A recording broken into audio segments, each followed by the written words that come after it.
Всем привет, друзья, Дэвид Пэл, Масера. Сегодня у нас четверг. В четверг я обычно раздаю садака. Говорят, что можно в любой день, но я как-то привыкла в четверг обязательно. Пойдем сейчас к дядьке. Кофе, не знаю, он сейчас пьет или нет, но к нему друзья приходят. Сигареты тоже для его друзей.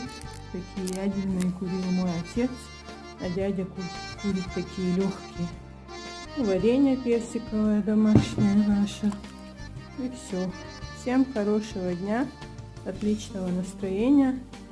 Пойдем в гости. Решила вывести маму на прогулку. Вроде бы не скользко. А потом придем, она будет читать Коран и Ясин. Она очень любит снег, да?